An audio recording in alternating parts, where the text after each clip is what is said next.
Yo, what's going on, guys? Andrew with Pride. So today's episode is about phases you should skip in the gym. We're covering four and a half really simple subjects that I think you just shouldn't do. And that is not taking creatine, meaning you should take it, only doing stabilizer training, or at least overly focusing on them, getting too strictly into a specific exercise camp, meaning you're only a powerlifter or only CrossFit or whatever it may be. And 4, convincing yourself that you are either a hard gainer or that you have a slow metabolism. And also the reason why I personally started tracking calories again recently. So that being said, guys, let's get into it.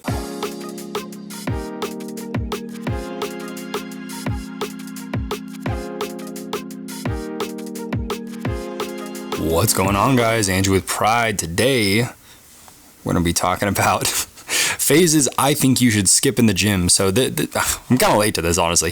This was like a joke that was going around like TikTok and Instagram for a minute. But the thing is, there's actually a lot of validity to these because, plain and simple, we've all done a lot of stupid shit in the gym that we wish we didn't do.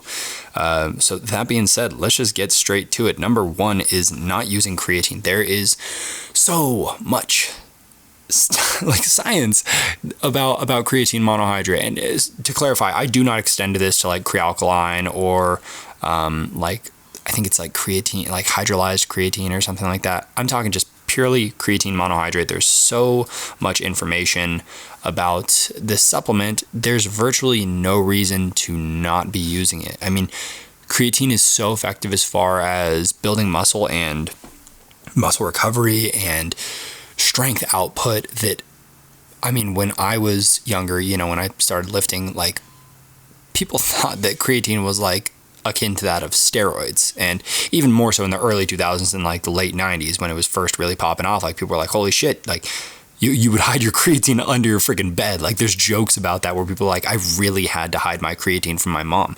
Creatine is super, super effective. There's almost no reason not to use it. That is not medical advice. Like, talk to a doctor if you feel like you need to, but I've never, in 10 years, I've never had a client or a friend or a family member or anything who couldn't take creatine monohydrate. This next one is getting way too caught up in stabilizers. I'm talking to the past version of myself with this one.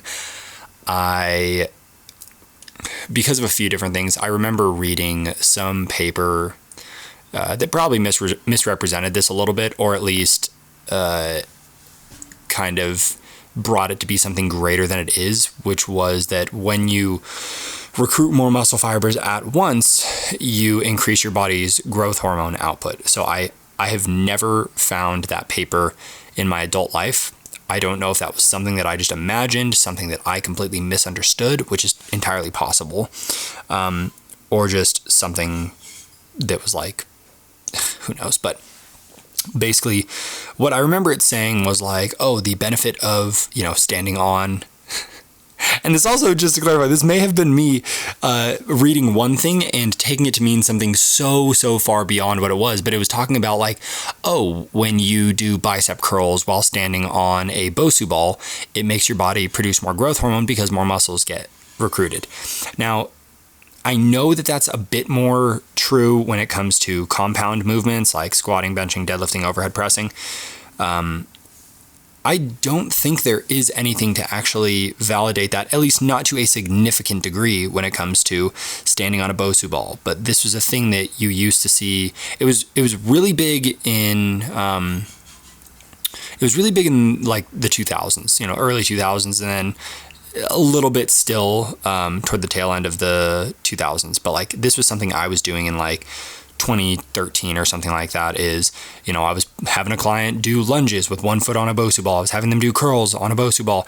I was having them, sit on a Swiss ball doing shoulder presses. And don't get me wrong, there is some value to doing things on Swiss balls and Bosu balls when it comes to different kind of reflex profiles as they relate to athletic endeavors. So there's riding reflexes and tilting reflexes, how your body responds to that, to those kind of forces.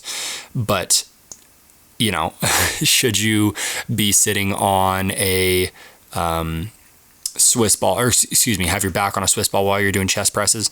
Not necessarily. I mean, there are full on benches nowadays where the bench that you lay on is basically just a Bosu ball, and people bench press on that. And I remember that thing specifically. They actually showed that your total force output decreases significantly. So it's, yeah, sure, you might get better at stabilizing on stuff, but you're going to produce less force. You're going to have to use a lot more stabilizers, go a lot slower, which aren't all necessarily bad things. But again, it is just an outcome dependent thing. Is your goal to get really good at stabilizing and balancing on different things? No, then you probably don't need to do it. There's no harm in tossing it in every once in a while. There are some exercises that I like having people do on them, but it's just, it is not the end all be all that I thought that it was at the time. And I hate to diminish it down to something this simplistic, but if you look at some of the biggest bodybuilders or some of the strongest powerlifters and ask them how often they're using Bosu balls and Swiss balls, I'll bet you 99% of them say never. So kind of a very reductionistic way to say you probably don't need them unless there's a sport-specific outcome that you're looking for. Did you have a question on that, Glenn? Oh, just, okay. Thought you were raising your hand. Getting too dedicated to a single camp of lifting, or as they call it in like the acting world, pigeonholing yourself. So if you were to ask someone how I personally lift, you would have some people who say I train like a bodybuilder. You'd have some people who say I train like a powerlifter. You'd have some people who say I train like a fucking hippie. And the thing is, they'd all be pretty accurate. I'm pretty well-rounded with like the way that I personally like to weight train, only because there was a period where I was exclusively powerlifting and I got really strong, but then I didn't necessarily have a ton of muscle mass. And then exclusively bodybuilding, had a fair bit of muscle mass, but I was really weak. And then there was the period where I was doing a lot of stabilizers, what I was just talking about, a lot of stabilizers, a lot of like intentional, like imbalance training. I basically just became so hyper-focused on a single style of training that I ended up losing a lot of the benefits of other training styles. And when you do these things, when you begin to identify as I'm a powerlifter, I'm a CrossFitter, I'm a this, I'm a that, you basically, you almost create this identity for yourself where it's, I do not train any other ways. And I mean, there will even be people, and this happened to me. I actually had a friend, Jose, where he saw me using a machine for the first time in years. No joke, first time in years. And he goes, "Oh shit, you want to be a bodybuilder now?" And I was just like, and like I hated that because it like hit my ego where I was like, fuck, I'm doing something that I don't normally do. I spoke out against machines for a long time, even though they have a lot of benefit when it comes to building muscle. But it like affected me where I almost wanted to be like, ah, shit, and like never do it again. And then I was finally like, the next day I was like, man, I'm feeling kind of sore. And, like my arms like had a pretty solid pump. And I was like, yeah, fuck it. Like, let's toss some more machines in. And that was kind of that, that was my little eye-opening moment. So I guess the phase that I'm saying to avoid here is don't get stuck in a single exercise modality. Like explore, try out different things, find, friends and trainers that do things that you don't necessarily do. And like ask them if you can do a session with them or just work out with them one day, but ask if you can pay them for their time first, please. But yeah, so that's my take on that. Good there, Glenn. All right. And this final one. So I'm kind of going to turn this into a two-part question because it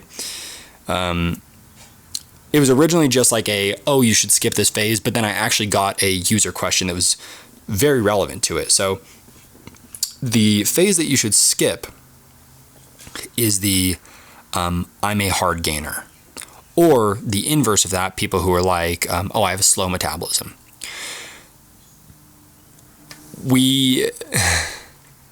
To an extent, we kind of work like a machine. If you put fuel in us, we run more effectively, right? Calories in, calories out is right 99% of the time.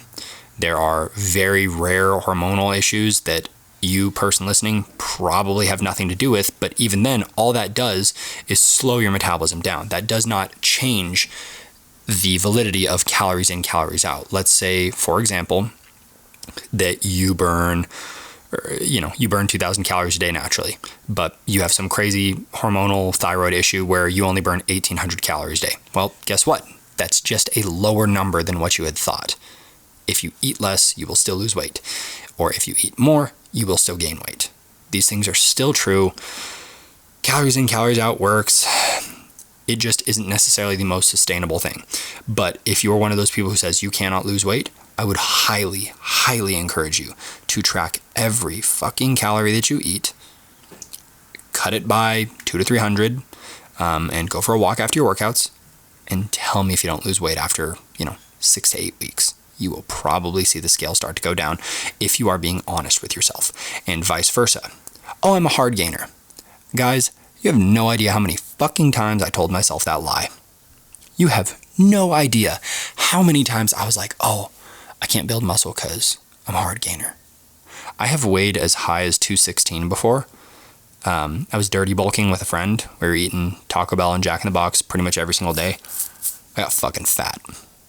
Straight up, I got fat. Was not getting enough protein. Did not understand the relevance of that. Didn't understand it, but I suppose didn't understand the real degree of the importance of making sure you're getting enough calories or enough protein. I was just going for calories basically. But I weighed 216. That is 30 to 36 pounds heavier than I am right now. And I was fully convinced that I was a hard gainer, but it's like, no, clearly that's not true. I was able to gain that weight. Maybe it wasn't all muscle, but I did gain weight, right? It wasn't until I actually started diligently tracking, and I've done this on and off, where I have tracked all my calories that I was actually taking in and noticed, okay, I am getting stronger every week. Okay, I am building muscle every week. Okay, I am this, and that. But it literally took me, I thought that I was eating 7,000 calories a day. I actually thought that I was eating 7,000 calories a day when I was in my early 20s. And then when I finally tracked it, it was like 3,300 calories. There's no way that I could eat that many calories on a consistent basis and not gain weight like crazy. I would have gained an absurd amount of fat. But if you think you're a hard gainer, actually track. And let's say, again, we'll go with the 2,000 calories. It's just a random number that I'm picking. Let's say you don't gain weight with 2,000. Do 2,300. Still not gaining, do 26. Still not gaining, do 3,000. Keep increasing that calorie intake until you actually find, oh, I'm gaining weight. And you will probably notice like, damn, this is hard. Because when you're intentionally trying to gain or lose, your body, to an extent, works against you. It doesn't necessarily want to lose weight. It doesn't necessarily want to gain weight. We like having some level of homeostasis to just to how we actually are in our day-to-day. So our body tries to not make us super hungry. Our body tries to not make us, super full. It likes that mid-level. So again, to wrap that up, if you aren't gaining weight, just try eating more. You are not a hard gainer. If you cannot lose weight, and some people are going to get offended by this, try eating less. You will lose weight at some point. This is not medical advice. Do not do this. But if you are overweight and you want to lose weight and you starved yourself for a week, you're going to lose some fucking weight. I promise you. But anyway, and anybody who disagrees with that, I'm more than happy to have that conversation. Come on down. Let's hop on the podcast. But yeah, that is that, I believe. No, the thing that I was going to say is, why do I track right now? Because I have said that, and you guys, if you ever hear me say something on a podcast that you're like, oh, I disagree with this, message me. I'm happy to actually expand on it more, because sometimes I will change my mind. Sometimes more information will come out that disproves something I've said in the past. And I'm more than happy to, I have no dog in the race of I need to be right on something I said a year ago. I don't care. I would rather walk something back and tell, what is the present, consensus about that stuff. So why am I tracking now? Because I have a very specific goal to weigh 200 pounds again over the next 2 years. And I'm not going to be able to do that intuitively eating because I naturally undereat. Hence me being a, quote, hard gainer. At least that's what I thought. But I have to eat a lot more calories, and I am going to undereat if I do not track them. So does everybody need to track? No. But if you're not getting the results that you want, do you need to track? Yeah. So that's that, guys. So until next time, my name's Andrew with Pride, and see you later.